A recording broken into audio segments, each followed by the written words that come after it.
Bagong araw, bagong application na naman po ang ating sisilipin guys, and ito ay register sa SEC and approve po tayo, and ang kagandahan nito ay buo po nating makukuha ang pera, and it's not 7 days guys, 15 days po ang loan term nito. So kung interesado ka sa video ito ay patapusin lamang, at kung hindi ka pa nag-subscribe, mag-subscribe na, i-hit ang bell button para ma-update ka sa upcoming videos and tutorials.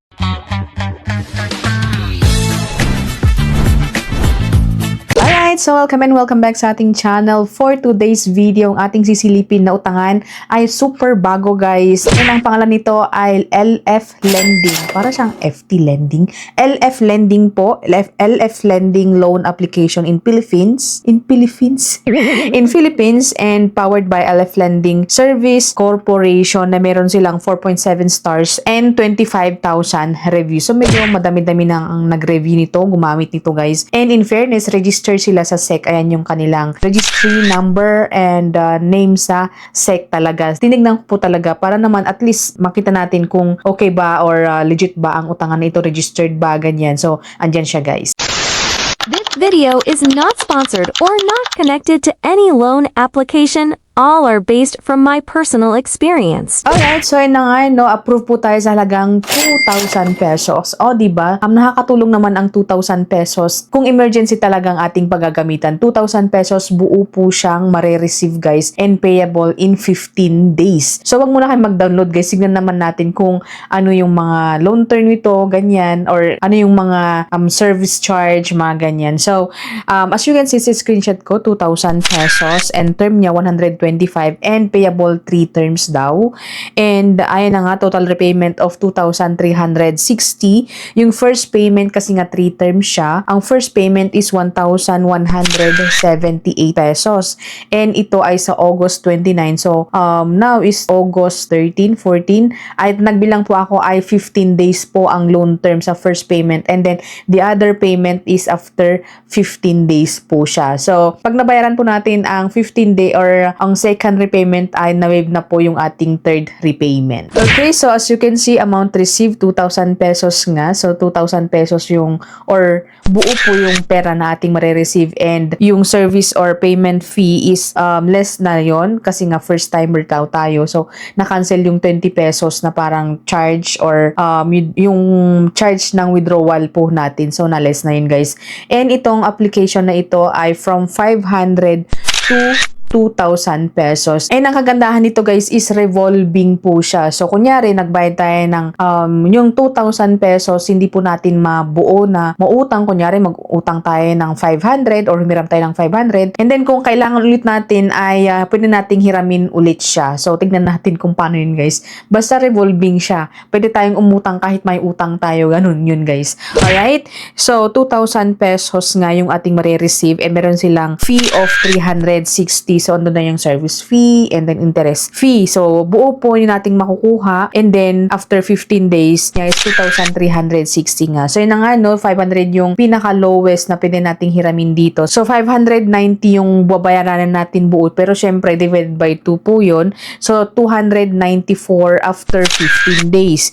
Pero, buo pa rin ang ating marireceive. So, may dagdag lang siya na 90 pesos. So, gusto nyong utangan, guys, or gusto nyong hiraman, nadadownload lamang po sa Google Play Store. Hindi ko alam kung meron nasa iOS, pero sa Google Play Store ko po siya hiniram, and meron silang mga pa-ads up to 10,000 daw. So ayun na nga, sinearch ko talaga sa SEC at meron sila yung SEC register, blah blah blah ganon. And then pagka-install guys ay meron yung privacy policy, then agree lang natin, and after which guys is data privacy and security declaration. So i-agree lang natin guys.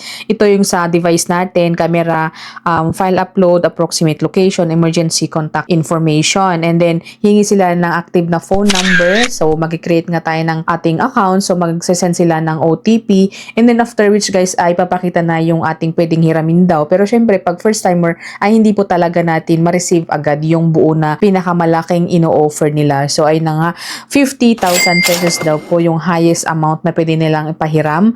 So click natin yung apply. Hingi sila ng mga information natin, of course. So personal information, purpose of of loan, educational level, marital status, number of children, residential address, detailed address, number of cards, and yung email po natin. Next one is yung work information. So, apakakonti lang yung hiningi nilang information, guys. Kasi dito sa work information, job type, monthly income, and payroll lamang po yung kanilang hiningi. So, tatlo lamang po. Hindi kagaya ng iba na super ang dami na, guys. Anyway, tatlo ang kailangan nila sa ating emergency contacts. So, first, second, third sabi dito. So, yung mga immediate talaga na contact natin. Which, guys, is pa-selfie. So, magsa-selfie tayo. Meron silang instruction. Take off glasses, take off hat, use good lighting, mga ganun, guys. And then, next one is yung mga ID na. So, mga ID na pwede dito ay meron yung 4 na higher credit. So, UMID, SSS, driver's license, national ID, hindi na yung mawawala, guys. And then, yung kung wala naman yun ay yung mga PRC natin, passport, TIN ID, postal, voters ID, pag-ibig, and yung PhilHealth ID po natin. So, ako ginamit ko na lang yung TIN ID ko kasi nahanap ko yung UMID ay hindi ko mahanapan. So, TIN ID. So, pagka-picture po natin or pagpipicturean po natin ng ating ID ay lalabas agad or makaka-capture agad yung mga information natin. So, hindi na tayo mag-manually na maglagay ng mga information natin maliban lang sa ating gender. And then, pagka-click po natin ng get credit ay talagang i-confirm pa natin yung mga information natin or yung ID po natin. So, click natin yung confirm and then in 3 or in 30 seconds, 30 seconds ay i-review na yung mga information natin. So, yun na nga, no? Ang bilis, guys, kasi hindi pa siya nag-exact na 30 seconds ay na nga yung 2,000 pesos na pwede ko daw na mahiram from 500 to 2,000 pesos. So, for me, IOX naman na yun, guys, kasi nga payable in 15 days. And mababa lang po yung interest or yung mga dinagdag na mga charges dito. So, pinakita ko na kanina yan, guys. So, 2,000 pesos payable in 3 terms. 2,360 po yung ating babayaran all in 30 days. And then, yung first payment natin, 1,178 payable in 15 days. So, nahati yan into 2 kasi na-waive na yung pang third na repayment natin. Pagbayad na po yung first and second term natin. So, for me, ay hiniram ko na nga yung 500 pesos kasi medyo nakangailangan tayo ngayon sa 500 pesos. So, pinaka-lowest para matry naman natin, guys, no? So, 590, first repayment 294 after 15 days, and then another 290 or 200 after 15 days ulit, and then amount received is 500 pesos. So, pagka-click po natin ng get cash, ay magse-selfie ulit tayo. So, dalawang beses po tayong mag-selfie sa application na ito for verify or verification, ganyan. So, we're reviewing your loan. Ayan. So, total amount or loan amount, 500, blah, blah, blah. PayMaya yung nilagay ko na withdrawal channel dito. So, click lang natin yung home kasi inaantay natin, syempre. So, i-review nila yung loan para isend nila sa ating PayMaya. So, pagka-click ko po ng home, ayan, may good news tayo. 1,500 nakalagay as you can see. Withdraw now. So, ibig sabihin, guys, yung 2,000 pesos, pwede nating hati-hatiin na hiramin. So, ngayon na nga ay hiniram natin ng 500. So, may natitira pang 1,500 na pwede po nating hiramin. So, for me, ay pwede kong mai-recommend sa inyo si LF Lending kung nangailangan din kayo ng emergency fund. Pero be sure, guys, na magbayad po tayo on time para naman ay magiging good yung ating credit standing. So, yun, guys, no, yung ating review for today, and I hope na nakatulong sa mga naghahanap utangan ngayon. And ang masasabi ko lang ay pay on time. Pero yung credit standing natin is talagang goods na goods. Thank you for watching and see you again on my next video. Bye!